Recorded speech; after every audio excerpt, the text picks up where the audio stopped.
আছে উচ্চ ৰক্তচাপ বুলি কয় অসমীয়াত দেই আমি যে মেচিনটো চাওঁ চবৰে যে কিছুমানে প্ৰেছাৰ বাঢ়িছে ঔষধ খাব লাগে এতিয়া সেই প্ৰেছাৰটোতো আমি চবেই শুনি থাকোঁ মেচিনটোৱে জোখে প্ৰেছাৰ আছে বুলি কয় তাৰপিছত ঔষধটো দি দিয়ে আৰু দুদিনৰ পিছত কিছুমানৰ প্ৰেছাৰ কমি যায় কিছুমানৰ প্ৰেছাৰ থাকিয়ে যায় সেইবোৰ কেলৈনো আপোনাৰ এনেকুৱা হৈ থাকে মানুহৰ প্ৰেছাৰটো কেলৈ বাঢ়ে ইয়াতে লিখা আছে এতিয়া প্ৰেছাৰ মানে কি হ'ল আমাৰ এই যে বেজি আপোনাৰ গেছৰ বেজি লয় নাই এই তেজৰ যে নলীডালত দিয়ে যে সেইডালৰ দিনৰ পৰা আপোনাৰ টেষ্টটো কিমান স্পীড আহিছে সেই মেচিনটো সেইটো জোখে যদি আপোনাৰ বেছি স্পীড টেষ্টটো আহিছে তেতিয়া আপোনাৰ প্ৰেছাৰটো বাঢ়ি থকা বুলি কয় এতিয়া টেষ্টটো আপোনাৰ কেলৈ বাঢ়ে ইয়াত সেইখিনি কথা লিখা আছে এতিয়া নৰ্মেল এটা থাকে আপোনাৰ 120 আৰু তলত 80 যদি 120তকৈ ওপৰটো বিপদ বেছি থাকে তেতিয়াহ'লে প্ৰেছাৰটো বাঢ়ি থাকে বুলি গম পালেনে ইয়াতে লক্ষণ দেখিব আছে আপোনালোকেতো চবৰ লগতে মেচিন নাই কেনেকৈ গম পাব এতিয়া মোৰ প্ৰেছাৰ হৈছে নাই বা কেতিয়া মই জুখিম সেইটো কথা এতিয়া কেনেকৈ গম পাব ইয়াতে লিখা আছে আপুনি চাব যে মূৰৰ বিষ খুব বেছি হ'ব লগতে মাথাটো ঘূৰাব বমি বমি ভাৱ লাগিব বুকুৰ বিষ হ'ব অকণমান সৰু সুৰা কাম এটা কৰিলে ভাগৰ অনুভৱ হ'ব চকুটোৱে আগতে ভালকৈ দেখি থাকিব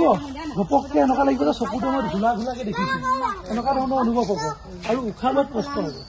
এনেকুৱা ধৰণৰ যদি সমস্যা হয় আৰু কাণকেইটা বিষাব বুকু বিষাব এনেকুৱা সমস্যা হ'লে আপোনালোকে প্ৰেছাৰ নহ'বও পাৰে কিন্তু আপোনালোকে মনত ভাবিব লাগিব যে মোৰ প্ৰেছাৰ হৈছে নেকি বা তেতিয়া আপোনালোকে ওচৰত যদি হস্পিটেল থাকে বা ক'ৰবাত প্ৰেছাৰ জোখাৰ ব্যৱস্থা থাকে তেতিয়াহ'লে আপোনালোকে প্ৰেছাৰটো জুখিব লাগিব আৰু এটা কি কৈছে ইয়াৰ কাৰণটো জানিব লাগিব আমি গম পালোঁ যে প্ৰেছাৰটো এনেকুৱা হ'লে প্ৰেছাৰ হ'ব পাৰে তাৰ কাৰণবোৰো কি কি আছে আজিকালি আমাৰ প্ৰথম কাৰণটো হ'ল যে মানুহে বেছি মানসিক চাপ লয় বেছি চিন্তা হয় ঘৰত কি হৈছে নহয় জানো আজি কি হ'ব ল'ৰা ছোৱালীৰ কথা চিন্তা বুঢ়া হ'লে মাটি পুতি কথা চিন্তা মানে চিন্তা বাঢ়ি গ'লে প্ৰেছাৰ পৰিমাণটো বাঢ়ি যায় এতিয়া আৰু এটা আছে আপোনাৰ আজিকালি সৰু ল'ৰা ছোৱালীয়ে চিঙৰা চাওমিন ম'ম' ৰোল এইবোৰ যে বেছি তেল দিয়া বস্তু খায় তেল দিয়া বস্তু বহুত দিন খাই থাকিলে